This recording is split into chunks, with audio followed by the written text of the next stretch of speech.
Dr. André Lopes. Obrigada por ter aceitado o meu convite de estar comigo nas entrelinhas. Dr. André Lopes, nefrologista, uma área importantíssima na medicina. Hoje é muito importante mesmo, porque são muitos casos e nós vamos levar ao público uma mensagem bem básica do que acontece nos rins e qual é a atualidade nesse tema. Muito obrigado pelo convite. Eu sou André Lopes, sou médico nefrologista aqui em Bauru, né? Atuo no hospital da Unimed de Bauru, no consultório, e realmente, né, a prevalência atual de doença renal crônica é 10% de toda a população. Meu né? Então, Deus! 1 em cada 10 brasileiros tem doença renal, né? E isso aumenta conforme a idade, né? Na idade, no idoso acima de 65 anos, a gente sabe que é em torno de 20% a prevalência de doença renal crônica. Tá? Então, realmente é um dado estatístico muito relevante para a população. 10% da população, doutor? Sim, é um número alarmante. Né? Alarmante. Em termos de coração e rim, tá aí. Sim, a prevalência das doenças, porque os fatores de risco são os mesmos, né? A grande maioria, né? A hipertensão, diabetes, dislipidemia, né? As doenças, a obesidade, o tabagismo, as doenças são muito prevalentes e são fatores de risco para a doença cardiológica e renal, né? Então a gente chama de saúde cardiorrenal, né? É claro que tem fatores de risco só da doença renal? Tem. Tem algumas doenças genéticas que são isoladamente fatores de risco para a doença renal, mas não é a maioria dos casos, muito pelo contrário, né? A maioria dos casos são fatores de risco para ambas as condições. Sim. Na questão da desidratação, a questão de hidratar e desidratar não é necessariamente na quantidade de água, né, doutor? É uma questão que eu fico sempre me perguntando. Por quê? Existe o potencial da qualidade da água. Isso é mito ou é verdade? Não, é verdade. Né? A água, ela existe a qualidade da água. Né? A gente sabe que quanto mais alcalina, por exemplo, melhor a qualidade da água. Tá? Sim. Desculpa te interromper, mas no rótulo das embalagens de água vem exatamente marcado essa alcalinidade da água, né? Sim, vem sim. E qual que seria o ideal? A gente fala que a água tem que ter um pH teoricamente maior que o pH sanguíneo, né? O nosso pH sanguíneo é em torno de 7,35 a 7,45. Então, idealmente, a água deve ter um pH maior do que isso, tá? E quando a gente fala em hidratação e desidratação, depende muito da demanda e da perda do paciente, porque um paciente, muito bom falar isso. Por exemplo, um idoso que está, por exemplo, com um quadro de disenteria, ele facilmente fica desidratado. Tá? Um atleta de alta performance, se ele fizer uma atividade de alta performance e não repuser de forma adequada os sais minerais e a água, ele vai desidratar. Tá? E a pessoa que soa muito também? Também. Então, assim, a quantidade de hidratação, né, depende, claro, da demanda de cada organismo. A gente usa como regra para um indivíduo adulto, né, que ele deve consumir em torno de 30 a 35 ml por quilo de água ao dia. Né? Então, um adulto de 70 quilos, aí, pelo menos 2 litros e meio de água ao dia. Tá? Sim. Para manter uma hidratação basal. Claro que se houver atividade física, se houver disenteria, se houver vômito, se houver um quadro infeccioso com febre, por exemplo, essa demanda aumenta. Daí é importante aumentar a hidratação. E nessa hidratação, Existe algumas coisas assim que nunca ninguém fala a respeito de colocar um mineral na água, tipo assim, um sal de vez em quando durante o dia, ou um bicarbonato. O senhor tem essas coisinhas assim bem caseiras que a gente consiga se hidratar melhor? Por causa da qualidade da água, nem sempre a gente adquire uma qualidade boa, principalmente aquela água que vem em garrafas de vidro, que são melhores, mas são caras, né? Sim. Então... em casos que a gente tem perdas, por exemplo, um quadro clássico de diarreia, disenteria, né? A recomendação que a gente dá é para sempre hidratar-se com soluções isotônicas. Então, os isotônicos, eles têm, além de água livre, quantidade de sais minerais suficientes que o organismo eventualmente está perdendo. Tá? No dia a dia, né, a gente consome bastante sais minerais e a água por si só também tem alguns sais minerais que corroboram para que a gente fique bem hidratado.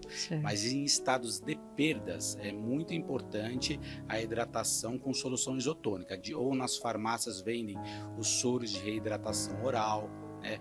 A gente gosta muito de água de coco também para o indivíduo que não é diabético. Né? Solução com bicarbonato, eu particularmente também gosto bastante. Sim, eu tomo. Eu pelo menos 2, 3 vezes ao dia, uma pontinha de colherinha de café num copo de água, não é muito.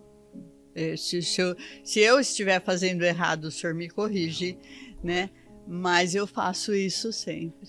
Com isso a senhora está melhorando também a alcalinidade da água. Do meu sangue e também. Consequentemente do meu organismo. Melhora, exatamente. Sim. Então assim, uma água alcalina que tenha bicarbonato, tá? Ela é uma água de qualidade. Tem que ter cuidado só com o excesso, né? Para não induzir uma alcalose. Mas essa quantidade que a senhora está usando é saudável. Que legal. E também para o organismo não ficar já viciado naquela condição que você coloca todo dia, porque o nosso organismo, ele se adapta àquilo que você ingere, né? Sim. Então, eu não faço em excesso, eu tomo esse cuidado. Então, repito para a população, e com esse privilégio agora de um nefrologista super conceituado estar me dando esse aval de dizer que estou fazendo certo, então eu recomendo, na presença do doutor, que se faça isso 3 vezes por dia, uma pontinha de colher de café, que é a menorzinha de todas, num copo de água de 240 ml, para manter aquela alcalinidade boa, né, doutor? Sim. E também o suco gástrico, que ajuda bastante. Nós temos 3 frutas que têm muito citrato. O citrato é um agente alcalino também, né? A laranja, o limão, né, doutor? E o melão. Então essas 3 frutas, tanto é que a gente recomenda muito o consumo dessas frutas para os pacientes que têm cálculo, que a gente quer que aumenta a alcalinização da urina e aumenta a citratura. Então essas 3 frutas têm que fazer parte do cardápio. O senhor quebrou um mito errado que muito antigamente tinha a população, esse mito errado, que era que quem tinha problema renal não podia usar limão. É o contrário, né, doutor? É o contrário, a gente orienta para que use. Laranja, limão e melão, que são frutas com teor alto de citrato, e a citratura diminui a chance de formar cálculo. Então é muito importante. Olha só que importantíssimo. Doutor, voltando um pouquinho ali na questão do idoso que o senhor falou, que é a prevalência, então isso significa que não necessariamente uma doença renal vem do DNA, né? Vem genético, necessariamente não. Não. A gente tem cada vez mais diagnosticado doenças renais genéticas, tá? Por quê? Porque a gente agora tem uma facilidade em fazer painéis genéticos que nos dão essa condição. Legal. Mas isso é uma coisa relativamente recente. Certo. Das doenças genéticas hereditárias, a mais comum que existe é a doença renal policística, né? Que seria? O rim é substituído por cistos progressivamente durante a vida, até uma hora que ele entra em falência e precisa de substituição. Olha. Essa doença genética é muito comum e prevalente, é uma das doenças genéticas mais comuns do mundo. Mas ainda assim está bem atrás do diabetes, da hipertensão e de outras causas mais corriqueiras que levam à insuficiência renal. Entendi.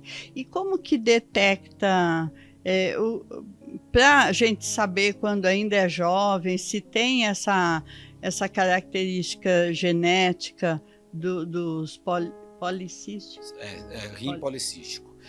Uma forma muito comum de detectar no adulto é através de um simples ultrassom. Tá? Mas vamos supor que eu tenha a doença renal policística e quero saber se meu filho tem também essa predisposição.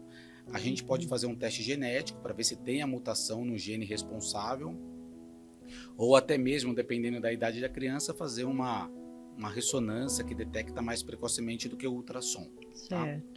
Então, sempre quando há na família, é bom investigar nos mais jovens, né? Sem dúvida, é muito importante até para aconselhamento genético, aconselhamento familiar. E hoje a gente tem uma droga que é uma novidade aí nos últimos anos, que a gente consegue usar em pacientes que são considerados rápidos progressores para postergar a evolução da doença renal no paciente que tem doença renal policística. Então, hoje em dia a gente tem um tratamento específico, além das orientações habituais de controlar a hipertensão, controlar o consumo de água, controlar o consumo de sal, cessar a cafeína, tabagismo. A gente tem hoje uma droga que age impedindo que esses cistos se proliferem mais rapidamente. Então, que legal. É muito importante o diagnóstico o quanto antes. Sim, que legal.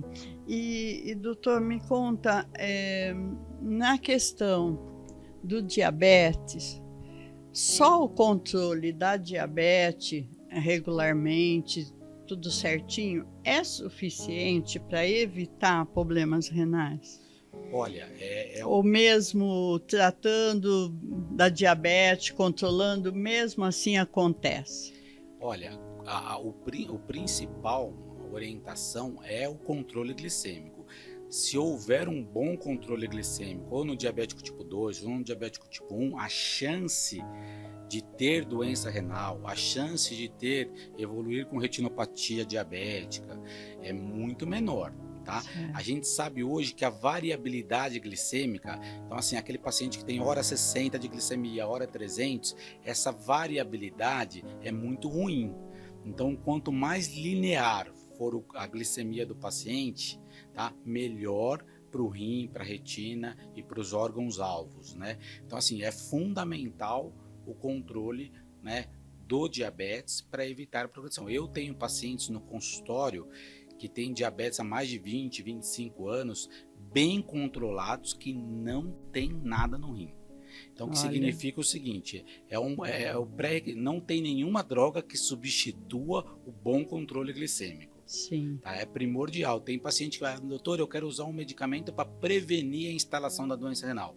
Não existe. O que existe é controlar a glicemia. É lógico que depois que instalada a doença renal, a gente tem medidas farmacológicas que podem postergar a evolução da doença. Certo. Mas para ela não ser instalada, o principal é o controle de fator de risco. Certo. Na questão da glicemia, tanto para quem é obeso ou para quem tem uma pré-diabetes, a pessoa utiliza muito e acredita muito no adoçante. Eu, particularmente, tenho minhas dúvidas. O que o senhor diz a respeito disso? Não, o adoçante, a grande maioria deles são muito seguros. É seguro? Tá? Não tem problema. É claro que se o paciente conseguir ingerir o alimento ou o doce que ele que ele quer, o doce modo de falar, né? A Sim. sobremesa, por exemplo. O cafezinho. Sem o adoçante, talvez seja até mais saudável, tá? Mas os adoçantes comercializados no Brasil, a grande maioria deles são seguros e não trazem nenhum tipo de malefício, tá? Mas é claro que, por exemplo, o café é mais saudável o consumo sem adoçante? É mais saudável, né? Então, se a pessoa tiver o hábito de consumir o café e não usar adoçante, melhor. A mesma coisa vale para sobremesas outras, né? Que ele se ele conseguir consumir sem adicionar um substituto do açúcar, é melhor. Sim, legal. Principalmente quem toma café, a torra do café muito forte, que ele fica amargo, automaticamente eu tô falando de mim, tá? Sim. A gente aumenta a quantidade de açúcar. Sim. Então eu tenho me policiado nisso. Eu gosto do café amargo, forte. Porém, eu tô diminuindo a quantidade de açúcar que eu coloco nele, né? Sim. A senhora tocou num assunto muito interessante, que assim, o controle glicêmico é muito importante para evitar a instalação da doença renal no diabético. Mas o diabético tipo 2, normalmente ele não tem só diabetes. Ele é um paciente obeso, ele é um paciente que tem dislipidemia, que é o colesterol alto, muitas vezes tem hipertensão, então ele faz parte de um contexto que chama síndrome metabólica. Nesse contexto, não adianta controlar só a glicemia. A gente sabe hoje que a obesidade é um fator de risco independente para a doença renal. E controlar a obesidade, você melhora o rim do paciente. Isso tá claro, tá?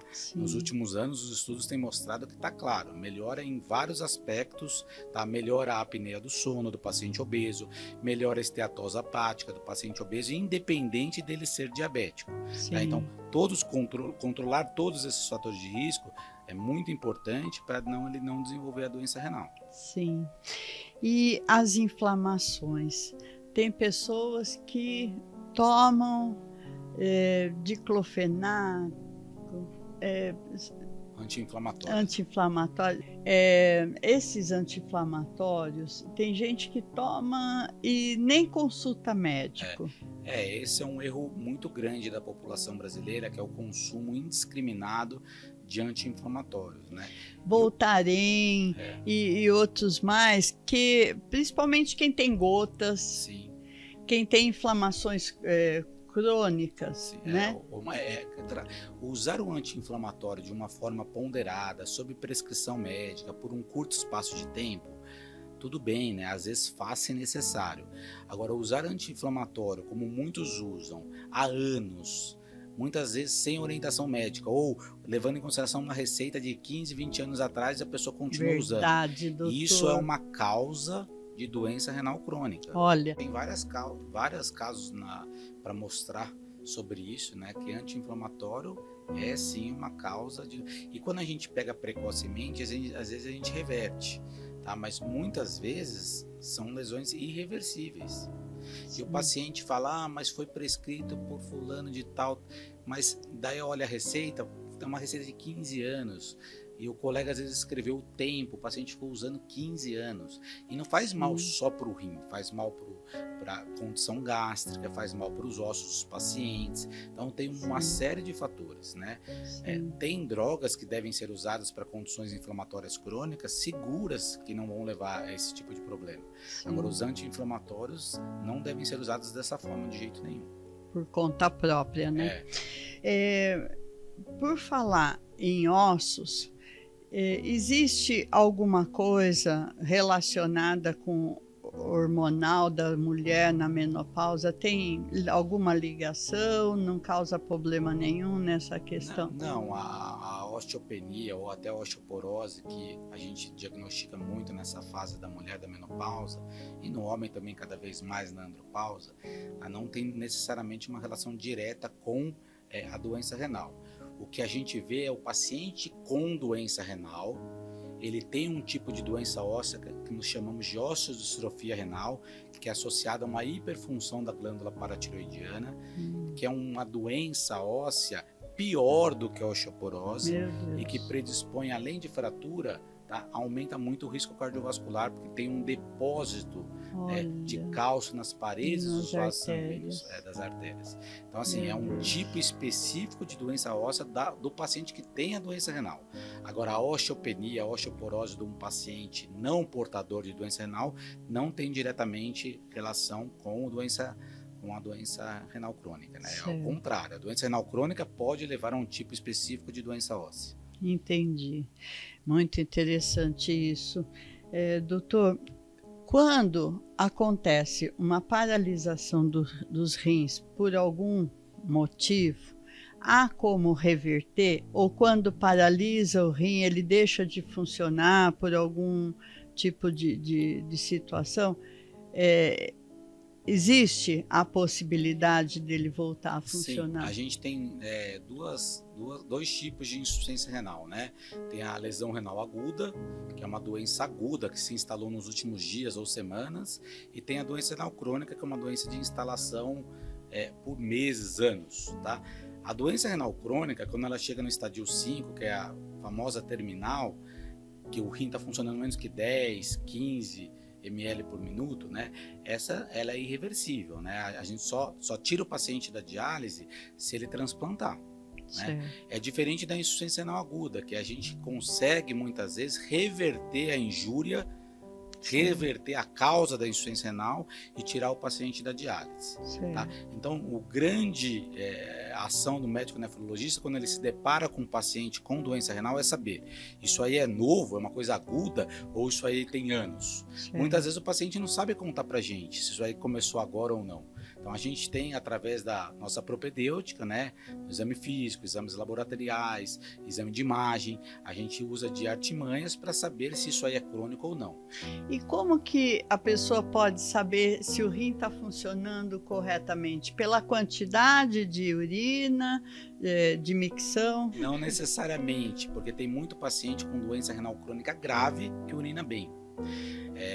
Então, assim... Olha, como é importante ouvir isso. Repete, doutor. Tem muito paciente que urina super bem, né? Tem um volume urinário bom, várias micções ao dia, e ele tem uma insuficiência renal grave.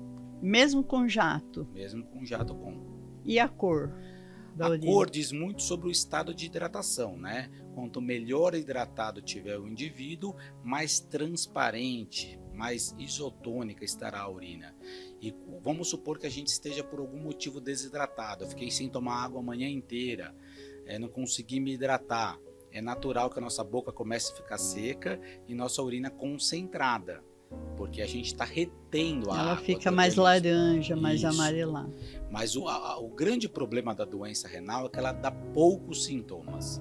Então, quando ela dá sintomas, os sintomas principais são náusea, vômito, perda do apetite, perda de peso, edema, incha a perna. Muitas vezes pode dar falta de ar e concomitante, porque tem um acúmulo de líquido nos pulmões, sobe a pressão arterial.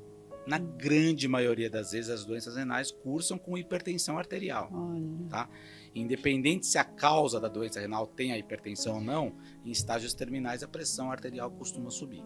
Então, se a pessoa tem pressão alta, controla a pressão sempre com aquele remedinho todo dia de manhã e urina bastante, tem uma infecção urinária crônica e não vai no urologista e nem no nefrologista, está correndo um grande risco, né, doutor? É importante ter sempre um bom clínico para ver, pelo menos anualmente, né? Assim como o diabético, o hipertenso, né? Ele tem que passar por uma avaliação clínica, né? Para pelo menos fazer 2 exames bem básicos, que são creatinina e urina 1. Então, toda a população que tem doença de risco para ter uma doença renal no futuro, principalmente hipertensão e diabetes, esses indivíduos são elegíveis para fazer anualmente uma creatinina e uma urina 1. Tá? Isso pode ser feito pelo cardiologista, pelo clínico, pelo uro, pelo endócrino? Pode, né? Na grande maioria das vezes é feito por eles. E quando eles identificam algum problema, eles encaminham para o nefrologista o quanto antes. Certo. Tá bom? Vamos falar então no estágio terminal, que vai para hemodiálise ou para diálise. A hemodiálise, a gente sabe que existe uma demanda muito grande na emergência pública, nos hospitais. Como que é essa situação, doutor? No Brasil, a gente está vivendo a crise sanitária da diálise, né? Porque, principalmente no sistema público de saúde, a gente não tem vaga de hemodiálise para todos os pacientes. E como que faz o paciente que está na situação de hemodiálise e não tem vaga na rede pública? Ele morre? Aqui em Bauru, hoje, na nossa região, não só Bauru, toda a nossa DRS aqui, nossa região, os pacientes muitas vezes ficam hospitalizados, realizando hemodiálise no período da madrugada, em ambiente de terapia intensiva, até que saia uma vaga ambulatorial para que ele vá para casa. Tá? Isso melhorou um pouco nos últimos meses, aí, com o aumento das unidades de diálise, de alguns serviços aqui de Bauru, o nascimento do próprio Hospital das Clínicas, que tem algumas vagas de hemodiálise, mas não resolveu totalmente o problema. É um problema de saúde pública, e esse problema no estado de São Paulo existe, e existe em todos os estados do Brasil, tá? Inclusive na cidade de São Paulo. A diálise peritoneal tem nos ajudado muito a diminuir essa fila, porque a diálise peritoneal... Fala o que é para o público. A diálise peritoneal é uma modalidade de terapia de substituição renal que o indivíduo faz em casa. Em casa. Tá? Isso eu acho um conforto muito melhor do que ir para o hospital, né? Ter que se deslocar, ter que ter alguém para levar, tudo isso. A gente treina os familiares, o paciente. Repete o nome, doutor. É diálise peritoneal. Então, quando a gente tem uma insuficiência renal grave, né, que é a terminal, então nós temos 3 tipos de modalidade. O transplante, né, que é sempre a melhor opção, porque melhora a sobrevida do paciente, mas nem todo paciente é elegível. Temos a hemodiálise, que faz no hospital de 3 a 6 vezes por semana, e é sempre ambiente hospitalar ou uma clínica satélite, mas que tenha um médico junto. E a diálise peritoneal, que é aquela que faz em casa. Tá? O custo dela, o Estado cobre, doutor? Cobre tudo, é um custo infinitamente inferior à hemodiálise. Nem todo paciente pode fazer, né? Então a gente tem que sempre avaliar a questão anatômica do paciente, se ele já fez cirurgias abdominais prévias, se ele tem uma condição, não é nem social, uma condição familiar que possa ampará-lo no domicílio. Sim, porque precisa ter um ambiente totalmente higienizado. Exatamente. Né? Então não é social, é uma postura familiar, alguém para ser treinado, alguém para estar ali ao lado do paciente. A gente tem muitos pacientes muito simples que fazem diálise peritoneal em casa e vão muito bem, independente de nível socioeconômico. Sim, tá? Sim. Então é uma ótima opção ao tratamento, e a grande questão dessa modalidade é que os pacientes não precisam ficar internados esperando vaga. A gente consegue liberá-los muitas vezes, tá, de uma forma mais precoce, para que eles vão seguir o tratamento em casa. Que legal, maravilhoso isso. Doutor, na questão do transplante, existe, como o senhor disse, nem todo mundo que é elegível, mas os que conseguem fazer o transplante por órgão humano doado, é seguro tanto para quem vai doar como para quem vai receber. Na questão de quem vai doar vai ficar sem um rim, é seguro? É muito seguro. O transplante, eu brinco que é uma das coisas mais sérias que existe no Brasil, né? É muito seguro, a gente faz um estudo muito adequado e profundo do doador, né? O doador não pode ter nenhuma condição que seja fator de risco para a doença renal. Então o doador é um cara extremamente saudável, tá? E o receptor, desde que ele não tenha nenhum tipo de câncer, desde que ele não tenha uma condição cardíaca, uma insuficiência cardíaca grave, uma diabetes. O diabetes consegue. Que legal. As contraindicações absolutas são neoplasia em atividade ou doença cardíaca grave, né? Então, nesses pacientes, a gente muitas vezes mantém eles em diálise. Se eles forem elegíveis para transplante, o transplante é o melhor tratamento, porque ele dá uma sobrevida ao paciente muito maior do que a hemodiálise e a diálise peritoneal. Que legal. Então, a gente tem que assumir que todos os pacientes são elegíveis para transplante até que se prove o contrário. Certo. A gente tem que se convencer que ele não pode por algum motivo. E quando a gente fala em transplante, tem dois tipos de doadores. Tem os doadores vivos, né, que entra em questão essa questão de ele ser um paciente saudável. E no Brasil é obrigado ser familiar. No Brasil, um amigo não pode doar para outro. Certo. Um conhecido não pode, o patrão não pode doar para o empregado. Então, assim, no Brasil é obrigatório que seja parente, tá? Para preservar até o comércio disso. Exatamente. Né, e a legislação no Brasil é bem firme quanto a isso, está certo, tem que ser, porque a gente vive num país muito desigual, então a gente tem que ter isso, tá? E tem o doador cadáver. O doador cadáver, o que significa? Eu estou atravessando a rua aqui na frente, sofro um acidente, eu evoluo com morte encefálica, a minha família será acionada. Pode doar os órgãos do André ou não? Quem vai decidir no frigir dos ovos é a família. Então é muito importante, essa talvez seja uma grande oportunidade de transmitir isso para a população, que a gente deve mostrar aos nossos familiares o nosso desejo de ser ou não ser um doador, porque isso normalmente é respeitado na hora da morte. É muito comum Mas a rede pública é preparadíssima para receptar esse órgão do falecido ali no momento exato. No estado de São Paulo, a captação de órgãos funciona muito bem, em todo o Brasil, mas no estado de São Paulo, inclusive aqui em Bauru, é muito boa a captação de órgãos, só que quem vai definir isso é a família. O que a gente escuta muitas vezes é a família falar, mas ele nunca falou sobre isso. Certo. Então é muito importante a gente manifestar o desejo de ser um doador ou não, porque isso quem vai definir não tem mais nada no RG, no CPF, nada. Quem define isso é a família. Na questão de implante dos rins, existe nos Estados Unidos órgão artificial que está já comprovado. Isso veio para o Brasil já?